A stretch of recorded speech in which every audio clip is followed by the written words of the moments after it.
चलिए स्टार्ट करते हैं।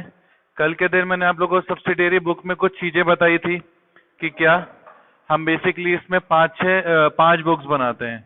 सबसे पहले मैंने आप लोगों को बताया था कौन सी बुक, परचेज बुक।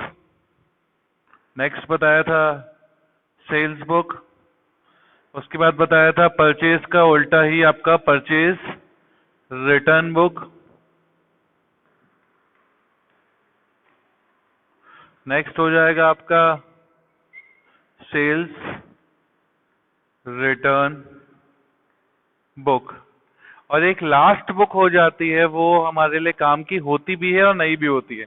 इसको बोलते हैं हम बिल्स रिसीवेबल और पेबल बुक्स।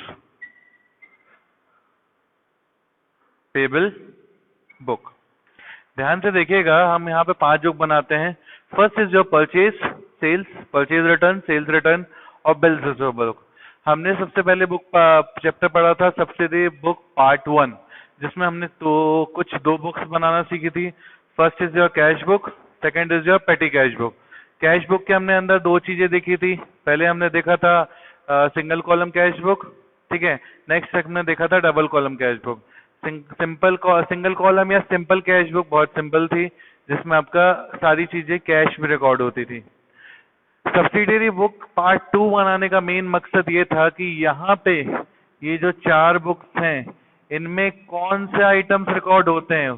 पार्ट 1 में कौन से आइटम्स रिकॉर्ड हो रहे थे, कैश आइटम्स रिकॉर्ड हो रहे थे।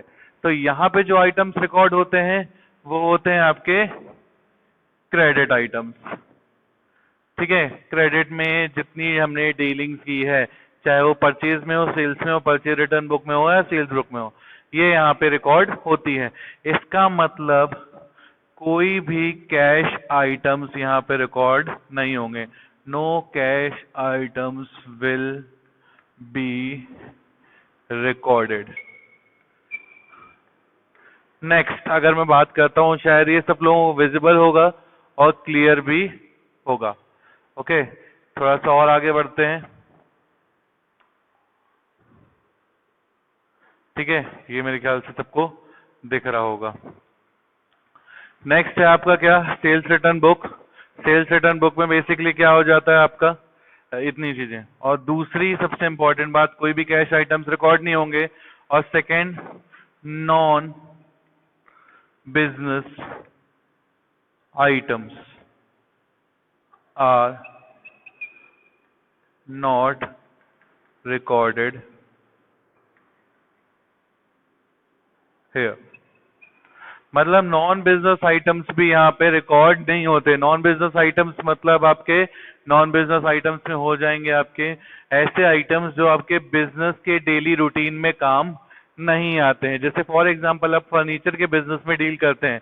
कौन सा बिजनेस कर रहे हैं आप यहाँ पे, फर्नीचर का बिजनेस कर रहे हैं। बट आपने मान लीजिए परचेज कर ली है स्टेशनरी।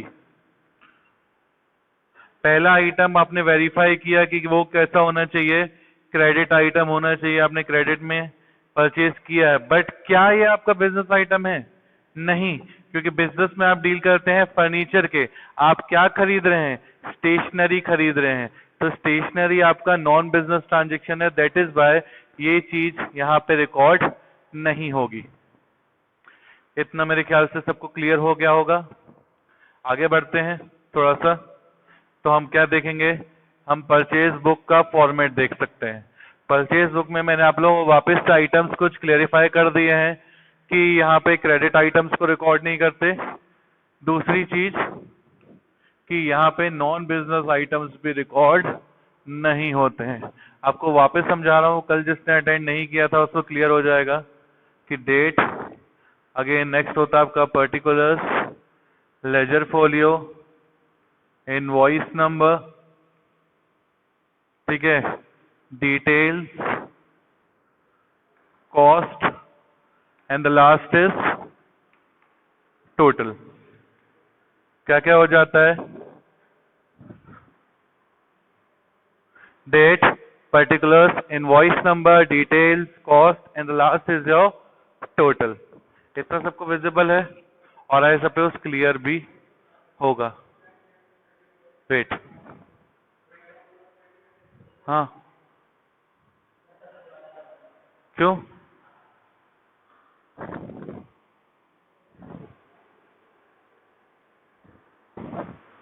तो ये था आपका फॉर्मेट ऑफ परचेज बुक जो मैंने अभी आपको बता दिया। आगे प्रोसीड ऑन करेंगे तो हम इसकी कुछ ट्रांजेक्शन्स या इसके कुछ क्वेश्चंस को देखेंगे।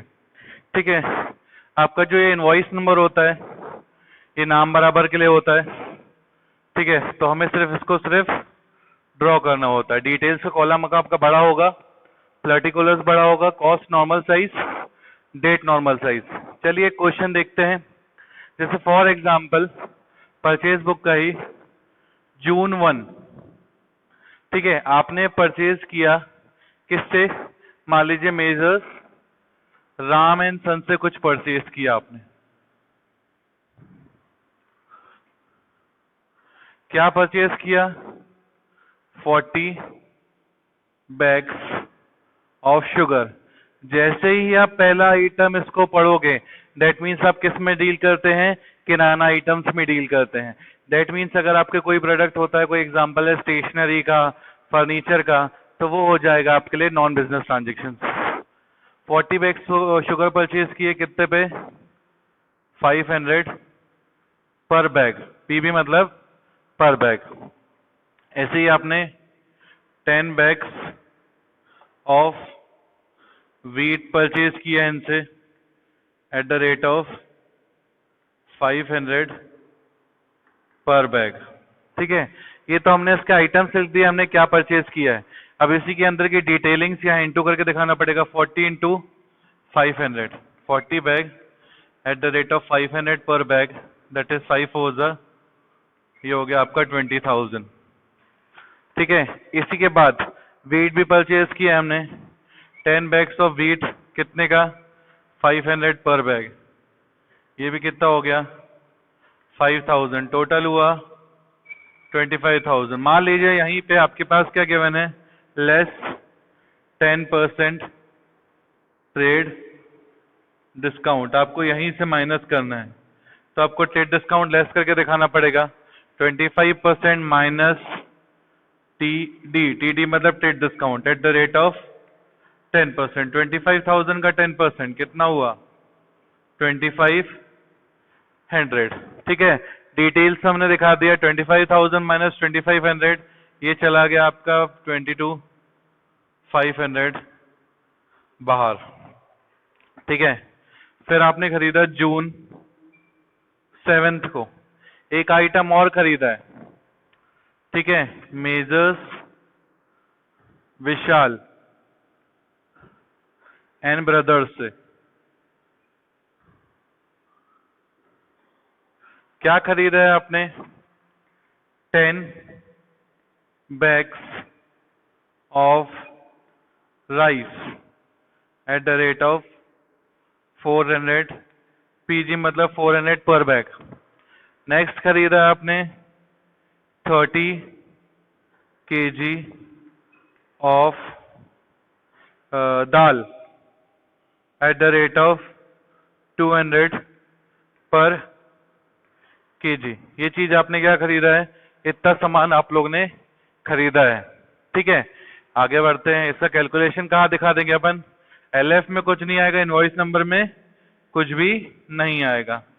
इसका calculation 10 into 400, 10 bags at the rate of 400, that is 4,000 यहाँ पे। Next 30 KG of dal at the rate of 200 पर KG, that means 30 into 200, that is 6,000। Total 10,000। यहाँ पे ट्रेड डिस्काउंट की कोई भी बात नहीं है, तो हमने क्या कर दिया? ट्रेड डिस्काउंट को रिकॉर्ड नहीं किया। ये हो गया आपका टोटल कितना हुआ? 22,500 प्लस 10, ये हो गया आपका 32,500। यही हो जाएगा आपका answer. Is it clear class? इसमें किसी को कोई डाउट है? ओके।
चलिए देखिए क्वेश्चन में क्या बोला है। सबसे पहले मोहन ब्रदर्स से आपने खरीदा है 10 वाटर बॉटल्स, तो आपने फिर सेल किया, सॉरी 10 वाटर बॉटल्स 200 की, किसमें, कैश में बेची है। सोहन को आपने बेचा है 200 वाटर बॉटल 10 रुपीज, 10 बैग्स बेचा है 500 पर बैग। और राम को डील किया आपने 10 refrigerators at the rate of 400 पर पीस। थोड़ा सा बेटा ध्यान देते हैं, मैंने अभी आपको 5-10 मिनट पहले बताया था कि हम सिर्फ और सिर्फ कौन से आइटम्स में डील करेंगे, नॉन कैश आइटम्स, जिसे बोल सकते हैं हम क्रेडिट आइटम्स। और दूसरी इंपॉर्टेंट चीज बताई थी कि आइटम्स जो होने चाहिए वो बिजनेस आइटम्स होने चाहिए, मतलब जिस बिजनेस में आप डील कर रहे हो वो ये आइटम होने चाहिए। देखते हैं यहाँ पे आपने कैश में खरीद लिया है, तो क्या कैश को रिकॉर्ड करेंगे, नहीं रिकॉर्ड करेंगे, क्योंकि ये कैसा आइटम हो गया, कैश आइटम हो गया। दूसरी बात, सोहन से खरीदा है, क्रेडिट में खरीदा है और बिजनेस आइटम है, ठीक है। तीसरी बात, राम से खरीदा है मगर क्रेडिट में तो खरीदा है, इन क्रेडिट लिखा है, चलो, मगर क्या खरीदा है, रेफ्रिजरेटर खरीदा है, मतलब फ्रिज खरीदा है, बट डील तो आप बैग्स में करते हैं, इसका मतलब ये आपका नॉन बिजनेस ट्रांजेक्शन है, इसको हम रिकॉर्ड नहीं करेंगे। चलिए फिर हमारे पास सिर्फ कौन सा आइटम रिकॉर्ड होगा, मे 2 में जो हमने सोहन से खरीदा है, तो यहां लिख दिया हमने मेजर्स सोहन एंड सन्स। ठीक है, क्या खरीदा है हमने इनसे, सबसे पहले 200 bottles at the rate of 100 पर बॉटल, प्राइस गिवन है हमें। और सेकंड आइटम खरीदा है हमने 100 bags at the rate of 500 पर बैग। इसमें किसी को कोई डाउट अभी तक, आई सपोज नहीं होगा। चलो बस यही आइटम रिकॉर्ड होगा, डिटेल्स में दिखा देते हैं।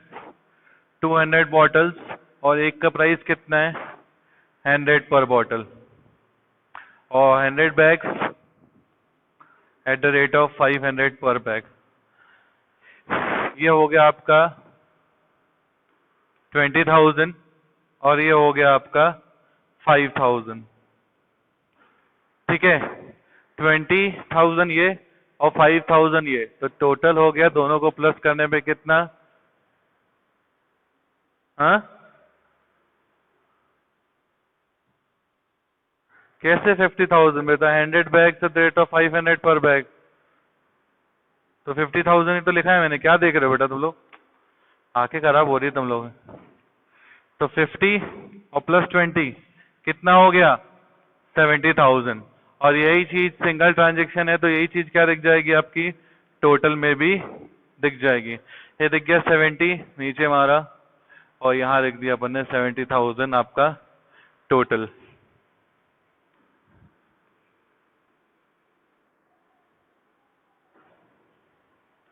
Is it clear class. तो आज के दिन हमने 2 बुक्स देखी, एक हमने देखी परचेज बुक और एक हमने देखी सेल्स बुक। कल हम इसके थोड़े से और क्वेश्चंस करेंगे और इसका ब्रीफिंग आगे समझेंगे। तो that's all for today class, thank you.